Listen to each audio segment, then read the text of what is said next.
Two houses on the same street, same night, around 2 in the morning. In both of them, the same cheap rubber hose behind the washing machine lets go, and water starts pouring out under full house pressure. In the first house, the owner hears it, walks straight to a lever on the wall, gives it a quarter turn, and the water stops. Total damage: a wet floor, a box fan running overnight, and a $15 hose. Call it $50 and a bad night's sleep. In the second house, nobody's home for the weekend. That hose runs for 11 hours. When they get back, the water's been coming down through the ceiling into the living room, into the walls, into the subfloor. That's a demolition crew, a mole company, and a claim that lands somewhere around $50,000. Same failure, same house, basically. So how did one cost $50 and the other cost 50 grand? It came down to 60 seconds and one valve. And here's the part that's going to bother you. In most older homes, that valve is quietly seized shut right now, and the owner has no idea. There's also one move almost everybody makes in that emergency that does more damage than the leak itself. I'll tell you exactly what it is before we're done. So today I'm going to show you where this valve lives, how to tell if you've got the good kind or the bad kind, and the 2-minute habit that keeps it working the day you actually need it.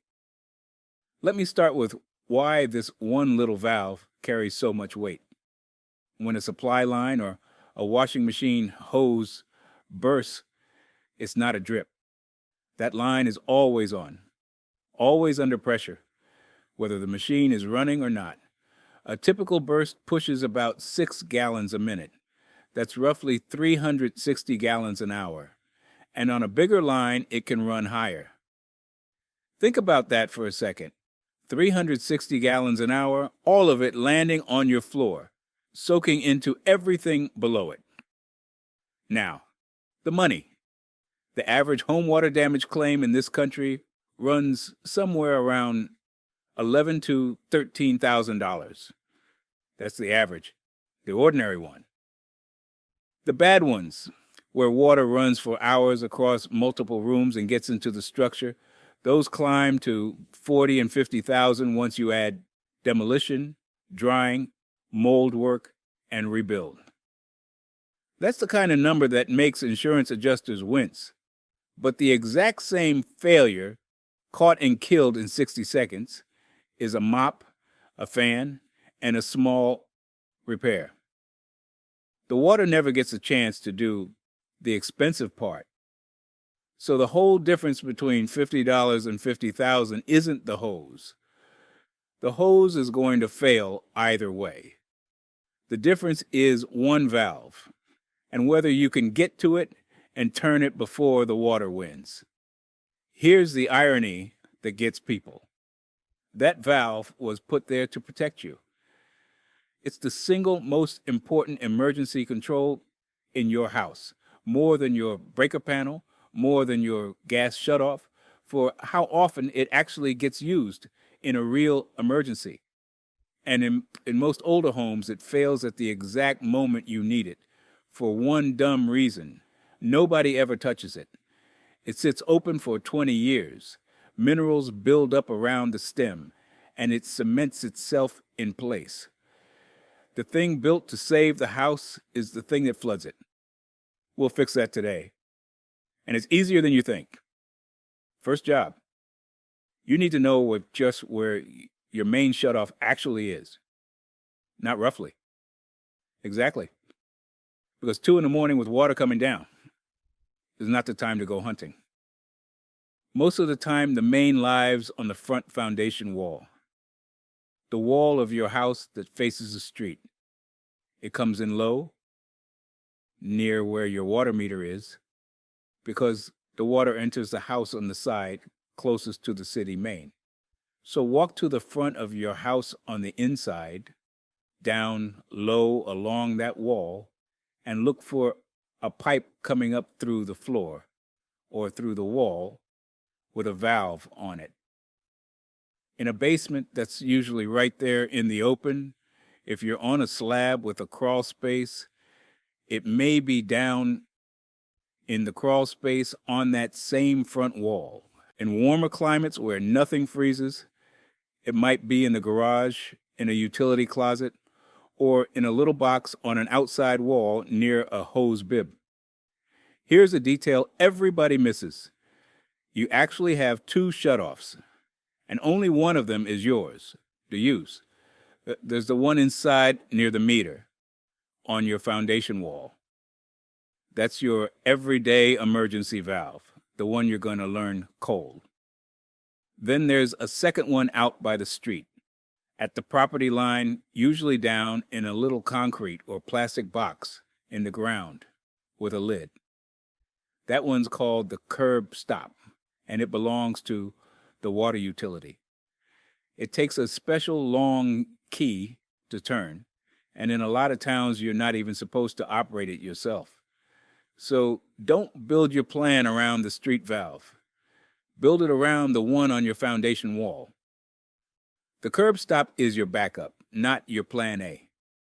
If you genuinely can't find an interior shutoff, and some older homes really don't have a good one, that's worth a call to a plumber to add one.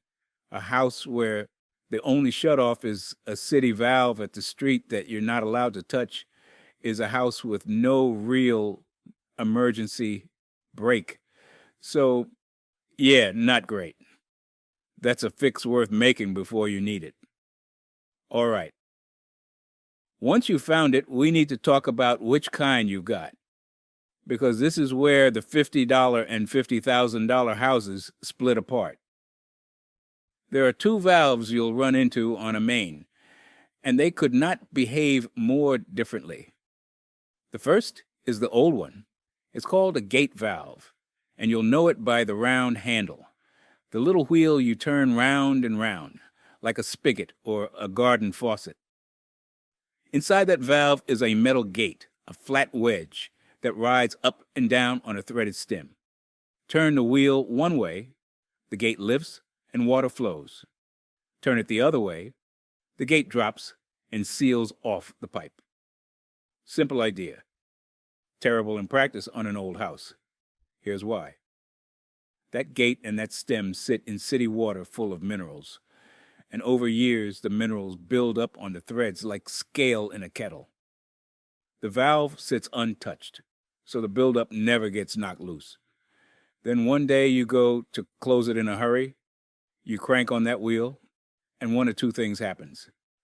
Either it won't move at all, frozen solid. Or worse, it moves a little, the corroded stem snaps it off in your hand, and now you've got a broken valve on a live pressurized line. I've pulled apart hundreds of these. On an older home, the round wheel gate valve is the single most common reason a homeowner can't stop their own flood. The second valve is the one you want. It's called a ball valve, and it's got a straight lever handle instead of a wheel. Inside is a solid metal ball with a hole bored through the middle. When the hole lines up with the pipe, water flows. Give the lever a quarter turn, 90 degrees, and the ball rotates so the solid side blocks the pipe. Water's off. That's it. No threads to seize, no stem to snap, no cranking. A quarter turn, and you're done.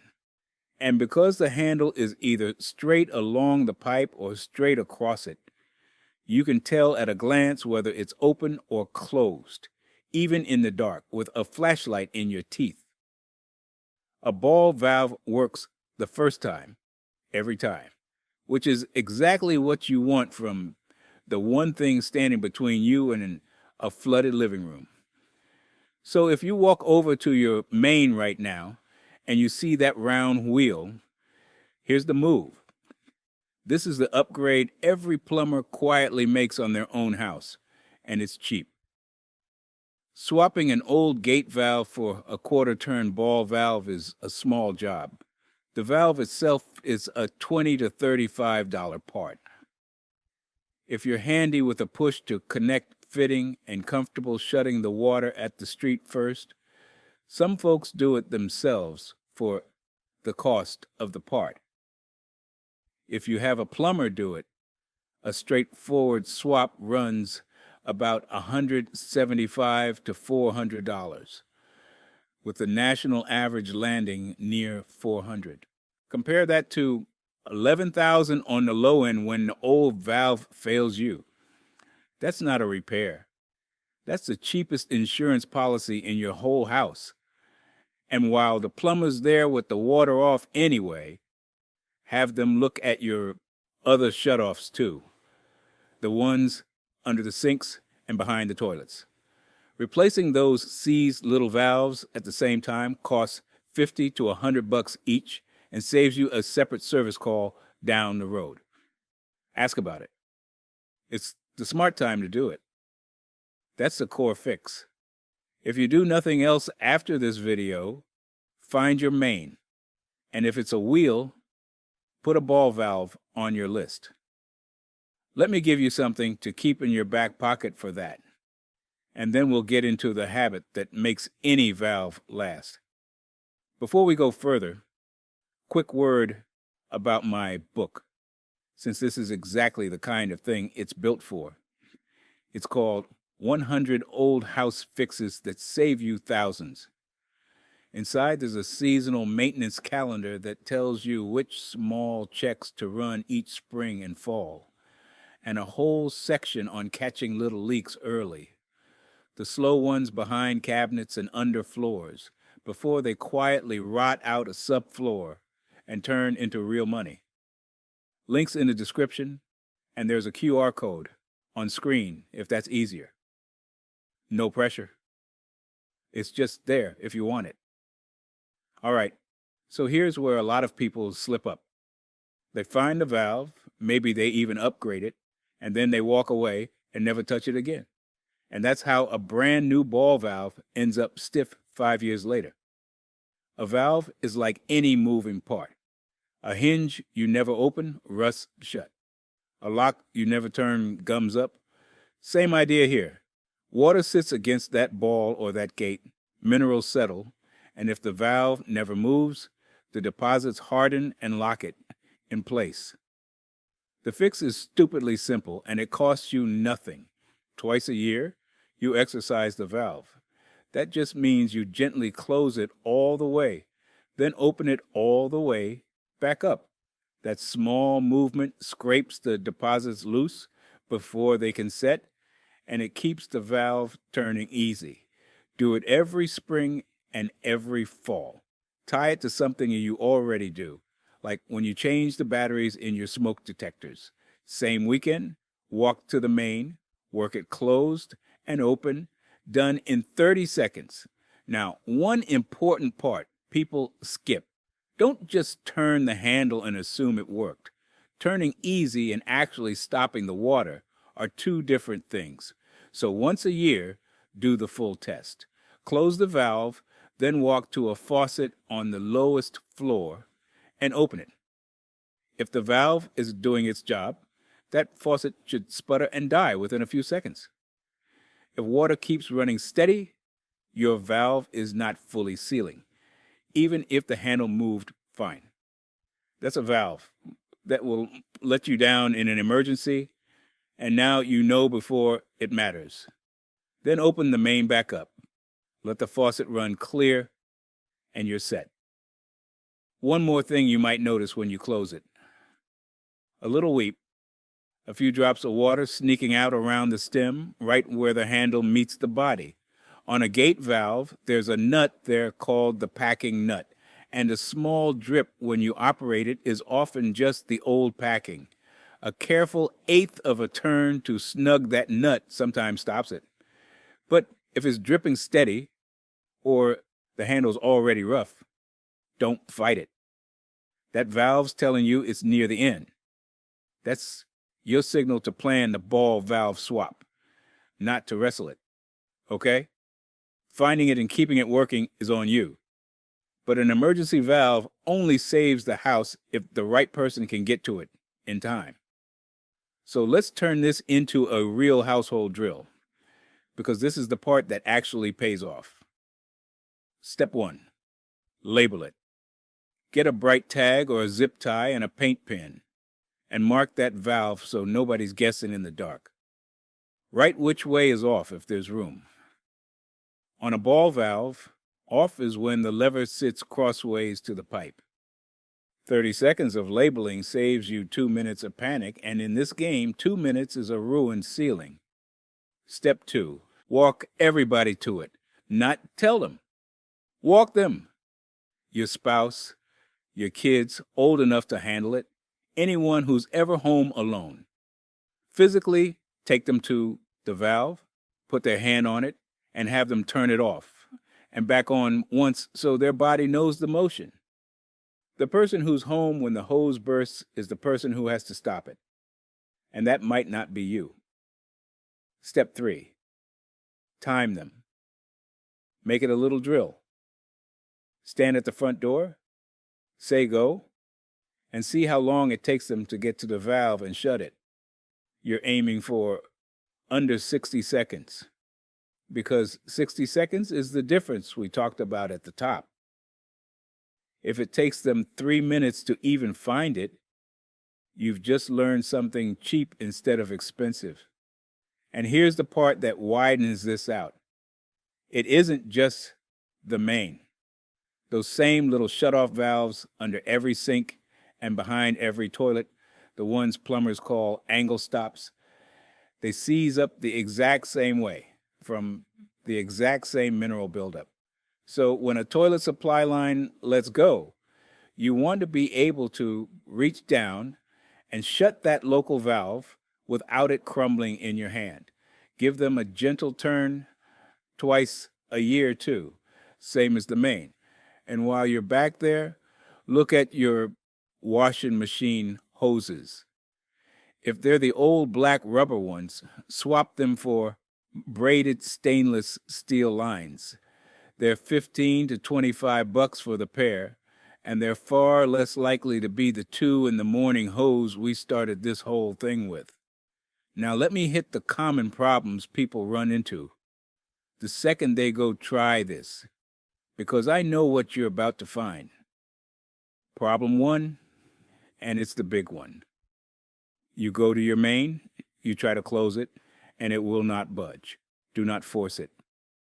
I mean that. We're going to come back to why in 1 minute, because this is the single most important thing in this whole video. For right now, just know, a valve that won't move is a plumber appointment, not a wrench job. Problem 2, you close it and it weeps a little around the stem. We covered this. A gentle snug on the packing nut may fix a minor drip. A steady leak means it's time to plan the swap. Problem 3, you go looking, and the only shutoff you can find is the box out at the street. Like I said, that's the utilities curb stop. It needs a special key, and you may not be cleared to operate it.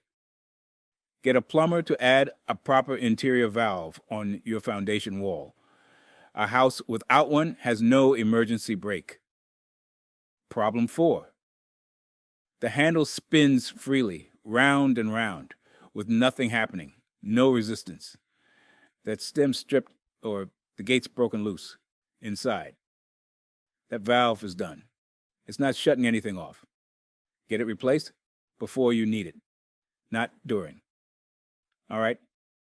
I told you at the top there's one move almost everybody makes that turns a $50 problem into a $50,000 one. Here it is, and it's the whole reason I made this video. When the water's pouring and you finally get to that old seized valve and it won't turn, every instinct in your body says the same thing. Grab something. Get a wrench, get a pipe for leverage, and force it. And that instinct is exactly what floods your house. Here's what's actually happening when you crank on a seized main. That corroded stem is already weak. You put a wrench on it and lean, and the stem snaps clean off inside a pipe that is under full city pressure. Now, you don't have a slow burst hose anymore. You've got an open wound on your main line, water coming straight up out of a broken valve, and no way to stop it, because the thing you'd use to stop it is the thing you just broke. You didn't fix the emergency, you built a bigger one. The valve that was supposed to save the house just became the flood.